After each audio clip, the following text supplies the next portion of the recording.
Welcome to Season 2 of Under the Sisterhood. Over the 31 days of March, we are celebrating 31 Women's March of Voices during Women's History Month. We will have intimate conversations that will uncover each woman's superpower and find out how they use these superpowers to help other women. That's 31 days honoring 31 women and their superpowers. This is a podcast to celebrate women and all that they do in our world. I'm Elizabeth Elfenbein. Let's get under the hood. Today, we're celebrating Sola Davies, a mother, daughter, sister, friend, women's advocate, nurse practitioner, and an entrepreneur. The early part of Sola's life was spent in national service for her country, Nigeria. She did a year of national service as a nursing officer in the state civil service following her undergraduate degree. She later moved into the General Administrative Cader and then went on to do a postgraduate degree in public administration. Sola was with the Lagos State Civil Service of Nigeria for 13 years as a public administrator. In 1994, Sola retired from public service to venture into entrepreneurship. At 67, she's presently in the hospitality industry, managing and hosting various events. I am so thrilled to be celebrating Sola during Women's History Month, as you've been making history for all these years. Welcome, Sola. Thank you, Elizabeth. I'm happy to be with you today. Thank you. I'm so thrilled to be celebrating you. And it's such an important month. And I know that it's an American thing. And I know that you live in Atlanta, Georgia, but that you also are from Nigeria. You're back and forth. And right now you're in Nigeria. But I think what's so amazing is this is a month that really challenges us to celebrate, to look at women's history, to look at what women are doing, big and small today, making history every single day. So I'm so thrilled to be having this conversation with you and to be able to share your story. So why don't we get going? Yeah, so, well, you've given a very brief and appropriate introduction that captures it all. And I would just say at this stage, if you have any specific question, I will be ready to answer just to make sure I'm on the right path. Oh, absolutely. So I think the first thing is a very big and overarching question, which I've been asking all the women, which is like, share your story, Sola, and it can go back to your childhood. It's really, what got you to where you are today, and how did it all begin for you? What inspired you? Well, with my background, I read nursing for my first degree because of my passion for caring for people and so on. And I'm actually from a very modest and fair and free family background. And you're allowed to do whatever you choose to do, whether you're a man or a woman. So I had my choice and I chose nursing because I love the act of caring. Well, that's interesting. So talk about, so I know that you went on and you became a nurse for a while, but I'd love to understand, you mentioned that your parents, that you were free to do what you wanted as a child. Talk about those early stages of your life, which got you into caring. How did you know that that's what you wanted to do? I believe it was just an instinct. It's something inherent, and I followed my heart. So was that, at what age did your heart sort of feel? Like, did it happen in your teens? Was it younger than that? Was there a specific moment? I would say it happened in my teens because, your choice of discipline you have to have the background, whether it's science or art. I chose the science, and in the science line, I prefer the act of caring for people. So it started while I was a teenager. Wow. And so that's really interesting that what you just said, which is that, you had to decide sort of a discipline, and you were really, leaning towards science. I was just speaking with another doctor who was she was a science nerd, as she described, when she was young. And then there's that human side of it, the caring side. So she became a doctor, where she could be just a researcher. So talk about that. So you had this science capacity, but you also had the caring. What was it? Was there anything specific in that you knew in yourself? Was it something that sort of got ignited as school went on? Well, you mean during the university days or before I entered the university? Well, Um, yeah, during all of it. Hmm. yes. While I was in the university, that is after I've made up my mind to read nursing science, I actually enjoyed the practical aspect and so on. And my department, we were not so many, but the course was quite interesting. And we stand out, especially when we're in that uniform, which was immaculate white. So you went in and so you graduated, you became a nurse. So take us on your journey after school, after college, and you started into the national service as a nursing officer. Talk about your experience there. Okay. I went to what is now Obafemi Awolowo University. It used to be University of Ife in Ile-Ife, in Nigeria, and it was a 5-year course. During the time, you need to do board exams apart from your degree exam. So, and I did my general nursing board exam, did the midwifery board exam, and immediately during the service, we also did the public health sisters course apart from the degree. And after that, that's when we had to go for 1 year national youth service, which comes after your first degree. And I did that with the military hospital. I was in the ward, practicing on the ward, which I really, really enjoyed.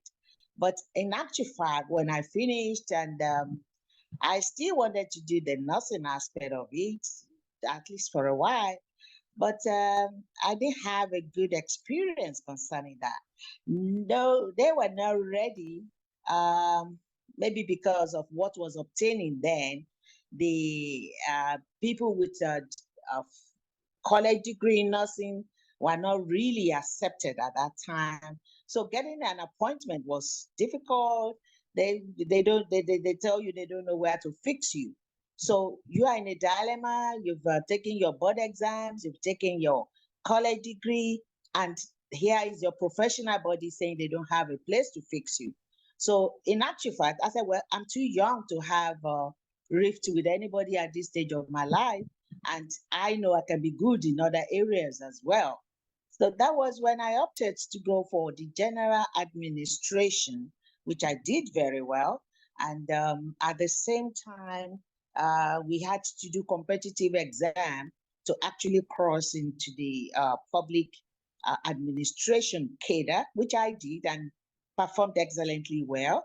And since then, I moved to public administration, and that was why I did my postgraduate in public administration, and that was the course I followed till I retired in 1994.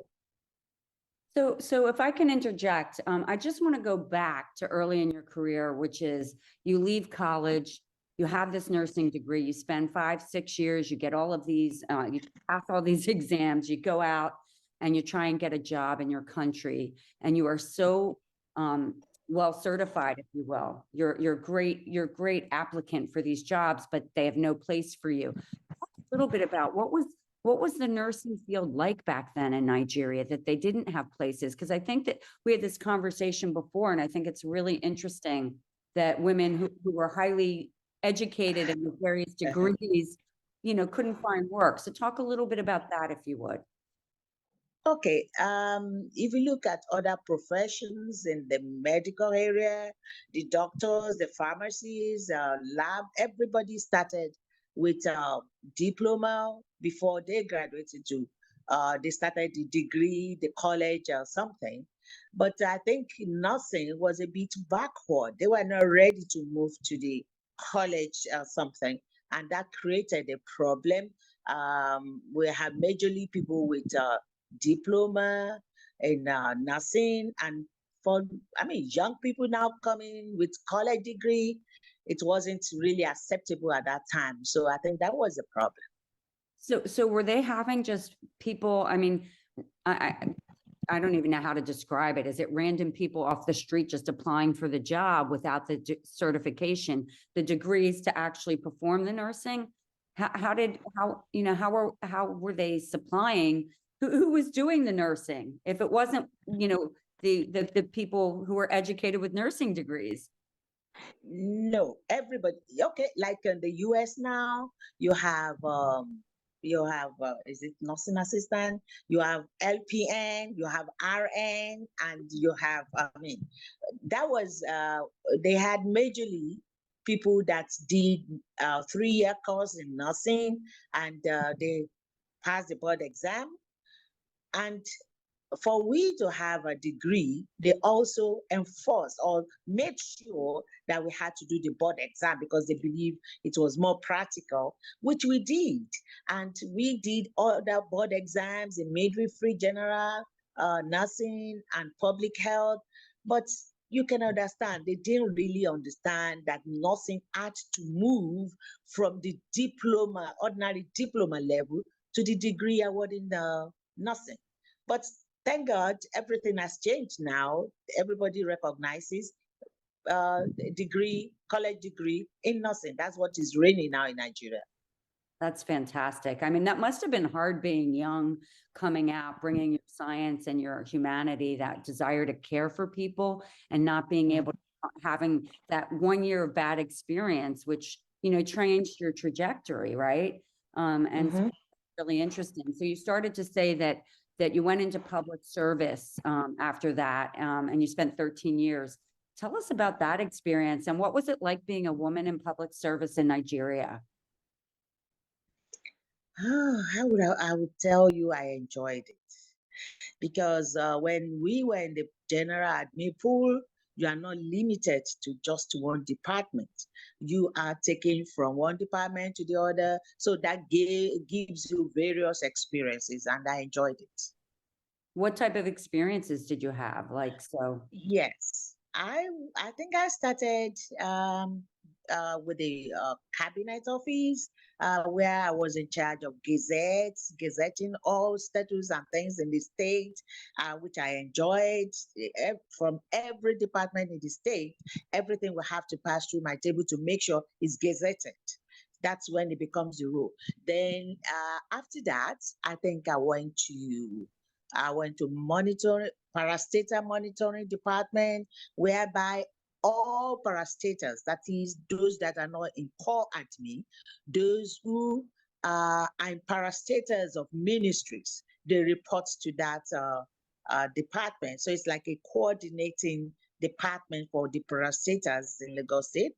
And after that, I think that was when I now went for my postgraduate, which I did with Administrative Staff College of Nigeria for 9 months. Then when I came back, I was now posted to the Land Services Bureau of the state, whereby you have to see to land allocations and management, which I enjoyed as well. Then after some stay there, I was posted to budget and monitoring department, whereby jobs done in other departments of the state will have to pass through your table to ensure that the jobs were properly done. And the fact that you interact with people is still an act of caring, which is just not too thinking far that. from what I do. Well, it's so funny that you say that, because I think in a way, even though you weren't doing it in the nursing capacity, you brought your Yeah. science organization, that science Uh-huh. really structured mindset, your left Yeah. brain, and that, to your point of really the interaction of the people that you're serving, because when you're a public Yeah. servant, you have Yeah. to, not just pushing them through. If you really care about what you're doing, Mm-hmm. Mm-hmm. ensuring everybody's success, not just the states, but the people participating. So that's just wonderful. So, I mean, that sounds Yeah. like it was a fruitful time for you to sort of Yes, it was. in national service. And, so what compelled you in you said you retired in 1994, but was Yes. Was there a restlessness in you? What was it in you that really You are right how did to you bring out that word restlessness. I'm a bit of a restless person. Usually I get bored when I'm doing things for too long. So it's a good thing. I was restless. And right from the beginning, I made up my mind that I'm not going to stay in the service till my actual retirement age, which was supposed to be 60. So at 38, I thought it was time for me to leave. I wanted to do something else. And that was when I went into entrepreneurship and I tried my hand on so many things. But I'm back in hospitality, which is still an act of caring, and I love it. fantastic. So talk about some of so at 38, you left national service, you became an entrepreneur and you tried a bunch of things. What kinds of things did you try in your entrepreneurship? The national service was 1980 to 1981, which is compulsory for everybody coming out of college. Then after that, you go and get your own job or do whatever you like. And from 1981 to 1994, I was in the civil service, serving as a civil servant, and I retired in 1994. And I ventured into several things like I was trying to do export, trying to do some things, and so on. Then later, I went into distribution of health products, forever living products. It's actually, they are products from the US, the base is in Arizona, and I will tell you, I did very well in it. Maybe it's got to do with caring at the same time because you talk to people about products, about health, and so on. And it was later, 2005, that I ventured into event hosting and management. So I do banqueting, anything in the hospitality industry, I'm capable. And are you doing that? And I know that you kind of live in both places. You live in Atlanta, Georgia, and in Nigeria. Okay. Doing that in the US or the hospitality, or are you doing it more primarily in Nigeria? The hospitality, I would tell you, I do it primarily in Nigeria. In actual fact, 1996, 95, I did my NCLEX. I did CGFNS, that is a certificate of for graduates of foreign nursing schools. Then I did the NCLEX exam, that is the board exam for registered nurses in the US. I passed, and as of today, I am I have an active license to practice in the state of Georgia. So even though I'm not practicing now, but I have the ability to do that if I choose to.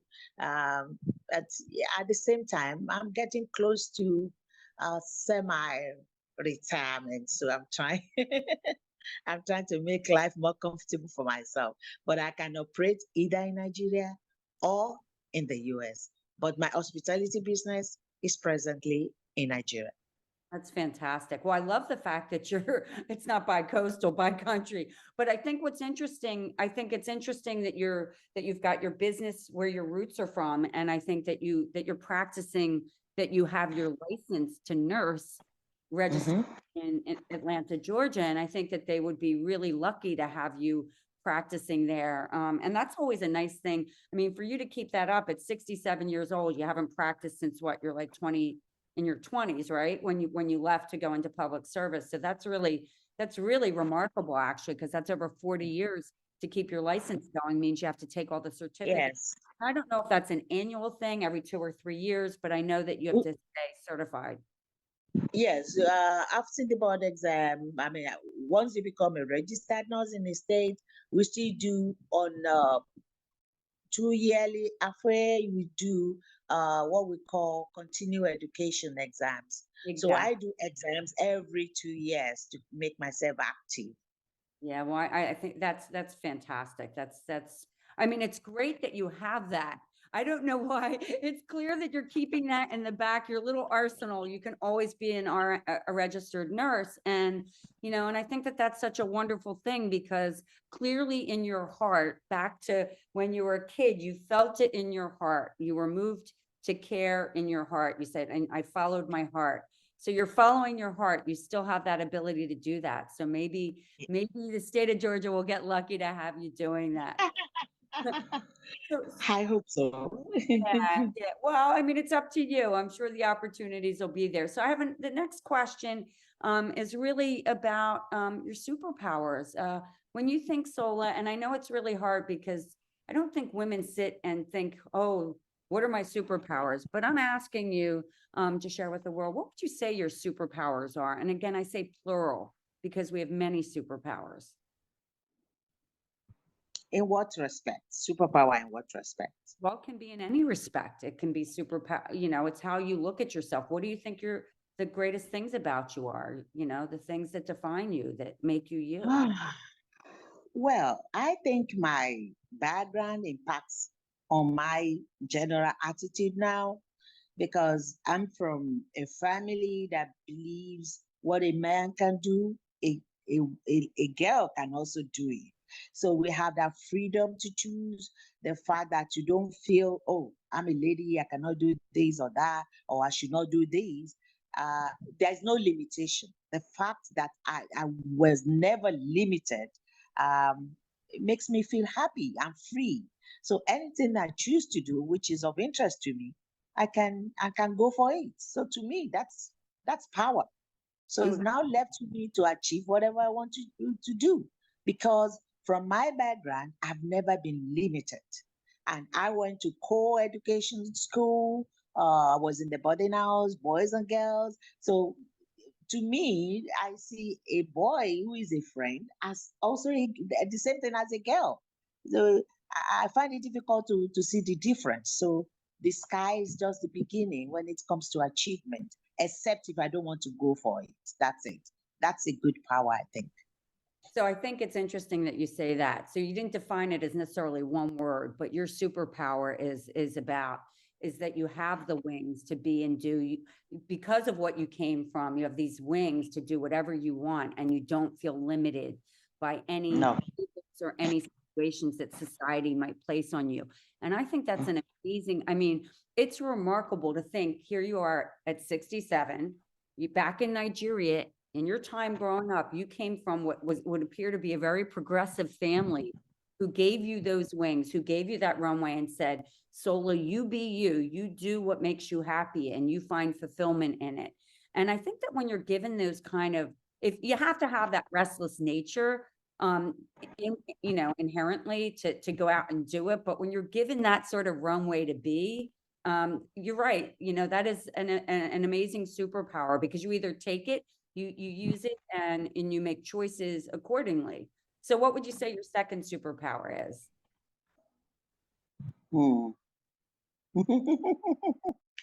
Well, the other one, you've mentioned it several times.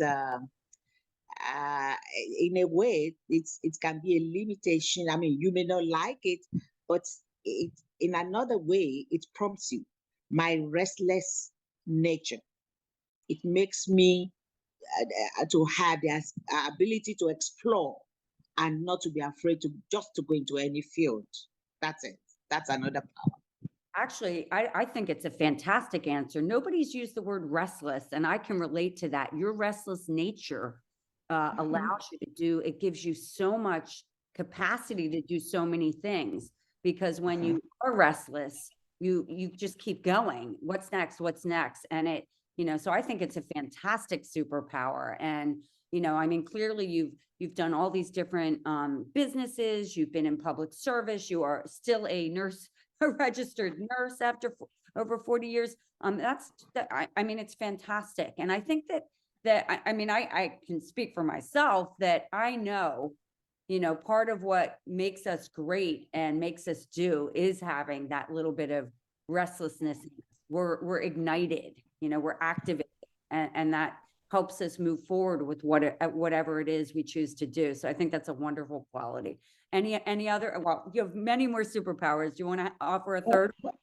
But Elizabeth, let me tell you this: if you are restless, if you have a restless nature, then sometimes it doesn't work to your favor, because when you want to slow down, you find it difficult to slow down. That thing is still in you. You want to keep on going. At the same time, you wish to rest. Actually, that's a great point, Sola. I can say, like you, I'm incredibly restless and I struggle to slow down. And actually, I think that, 5 years ago, I was always restless, restless, restless, and I never slowed down. And I actually started practicing meditation twice a day. And that has forced me to slow down a little, and give myself some time and space. But I think when you are restless, there's a bit of impatience there. You want things to keep moving forward and to do more and more and more. So I think you're right. There is that duality in it. Being restless, and achieving and doing is fantastic, but also knowing, when you need to sort of slow down, slow the roll, as my brother would say. So, anything else on this in terms of superpowers that you want to offer? Um, well, apart from my inherent nature, I thank God I have supportive family. So that's another. They are like wings, wind under my wings. So that's the way I see it. And another thing is, um, I wish to impact the positive energy on people for them to, but not everybody is the same thing.